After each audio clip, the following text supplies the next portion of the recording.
안녕하세요. 우아성형외과 김우정 원장입니다. 피막 제거를 하는 게 재수술에서는 반드시 필요하냐 이렇게 물어보시는 분들이 간혹 계시거든요. 실제로 저도 재수술을 하게 되면 거의 99%는 피막 제거를 해요. 그럼 1%는 뭐냐? 1%는 피막 제거가 필요 없는 경우도 있어요. 아까 말씀드린 것처럼 자기 몸도 정말 인지하지 못할 정도로 상처 없이 공간을 잘 만들고 보형물이 삽입이 잘 되면 피막이 아주 얇게 마치 자기 거랑 피막을 연결시켜주는 그런 역할을 하는 것처럼 부드럽게 만들어지는 경우가 있거든요. 그런 경우에는 피막 제거할 필요가 없어요. 대부분의 경우는 사이즈 불만족인 경우가 많죠. 사이즈를 좀 더 키우고 싶은데 피막이 너무 예쁘게 잘 만들어져 있어요. 그런 경우라 그러면 굳이 저도 피막 제거 안 해요. 그런 경우에는 보형물만 교체해드리거든요. 옛날 보형물이 잘 들어가 있는데 새로운 보형물로 바꾸고 싶어요. 왜냐하면 옛날 보형물은 파열력도 높은 것 같고 나 좀 마음 좀 찝찝해요 라는 그런 분들, 그래서 보형물을 단순 교체한다든지 사이즈 좀 키운다든지 그런 경우에는 저도 피막 제거하지 않고 바로 그 피막을 사용을 하거든요. 하지만 대부분의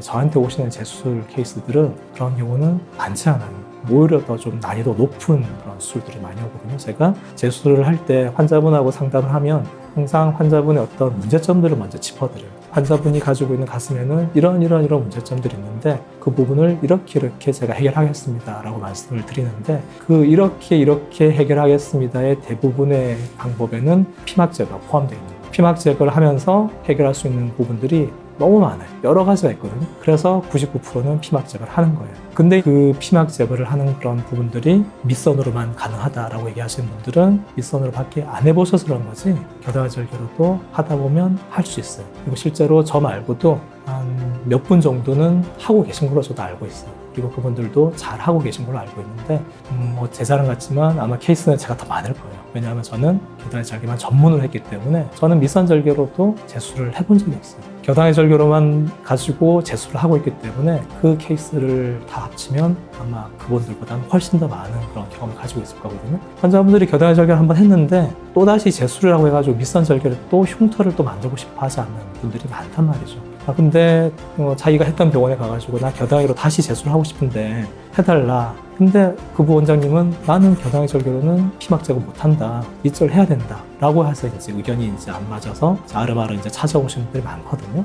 그런 분들은 제가 이제 어떻게 보면 그분한테는 어떤 커다란 이제 해결책을 드릴 수 있는 거죠. 그래서 아까 이제 말씀하셨던 것처럼 재수술은 피막 제거가 필수이자 기본이에요. 왜냐하면 피막 제거를 하는 게 단순히 피막 때문에 촉감이 딱딱해져 있다라는 측면이 아니에요. 피막이 두껍게 형성되면 딱딱해지는 그런 구형구축이라는 것도 오게 되지만 이 구형구축이 촉감이 문제가 아니라 모양을 흐트러뜨리거든요. 그리고 어떤 경우에는 보형물이 이렇게 떨어지는 밑빠짐 같은 것도 있고요. 그리고 보형물이 약간 돌아간다고 해야 되나? 그 물방울 형태의 보형물이라는 게 있었는데 그게 약간 돌아가게 되면 모양이 또 이상해지거든요. 그런 경우에는 피막만 제거를 해도 밑빠짐도 해결이 되고 그리고 피막 제거를 통해 가지고 모양도 개선이 돼요. 그렇기 때문에 이제 피막 제거는 필수다. 그리고 밑선 절개로만 가지고 피막 제거가 되는 건 아니다. 겨드랑이 절개로도 충분히 가능하다라는 말씀을 드릴 수 있는 거죠.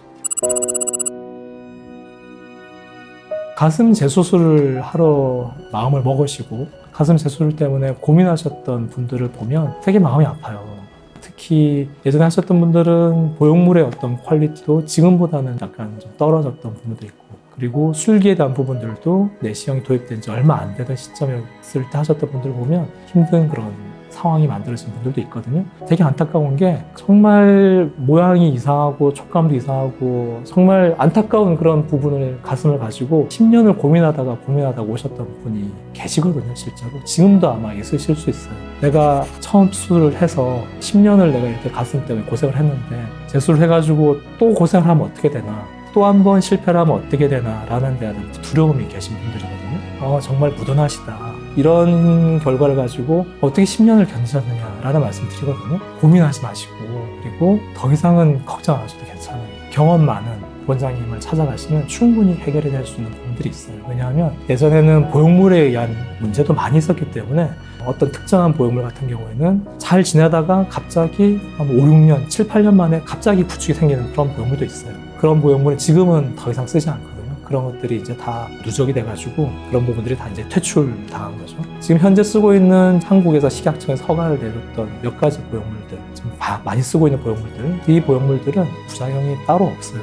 술기만 제대로 잘 익히고 제대로만 술을 하게 되면 심한 부작용이 안 생긴단 말이죠. 그럼에도 불구하고 부작용이 생기는 경우가 절대 없다라고 말씀드리는 건 아니지만 그런 부작용이 생긴다 하더라도 충분히 재수를 통해서 해결해드릴 수가 있어요. 제가 그동안 재수를 했던 그런 케이스들을 사실은 하나하나 다 보여드리고 싶기도 해요. 이런 분들이 이렇게 됐습니다 라고 보여주고 싶은 마음도 있는데 재수를 하러 오신 환자분들의 특성상 본인의 가슴을 공개하는 걸 되게 싫어하세요. 왜냐하면 그만큼 누군가에게 내세우기가 되게 어려운 그런 케이스들이 많기 때문에 그렇거든요. 그런 어려운 케이스들도 저는 많이 경험하다 보니까 이제는 그 방법이, 그 길이 어느 정도 보이는 그런 부분이에요. 아까 제가 처음에 이제 저희 의과서열과는 가슴 성형의 3차 병원이다라는 말씀을 드렸는데 1차, 2차 의료기관에서 해결하지 못했던 그런 어려운 케이스들도 저희 병원에 오시면 해결하실 수 있어요. 다만 제가 해결을 못 해드렸던 환자분이 저도 있어요. 저도 도저히 안 되겠습니다 라고 말씀드렸던 환자가 딱 2명 정도 계시거든요. 그분들한테는 너무 죄송한데 지금은 제가 그분들도 아마 다시 한다고 하면 해결을 할 수 있을 정도까지도 된 것 같아요. 한 몇 년 전에 안 되겠습니다라고 돌려보냈던 분들도 한 2번 정도 계셨던 것 같은데 지금은 그런 분들이 없을 정도로 어느 정도의 어떤 수술 계획을 잡고 플랜을 잡고 그 플랜에 맞춰서 정확한 술기를 이렇게 펼쳐드리는 게 가능할 정도로 제가 하고 있는 이 내시경을 이용한 겨드랑이 절개법으로 하는 재수술만큼은 환자분들한테 믿음과 그런 신뢰를 드릴 수 있다라는 측면이 있기 때문에 혼자서 고민하지 마시고 찾아오셔서 같이 상의하시면 제가 충분한 해결책을 제시해 드릴 수 있을 거라고 자신 있게 말씀드릴 수 있을 것 같습니다.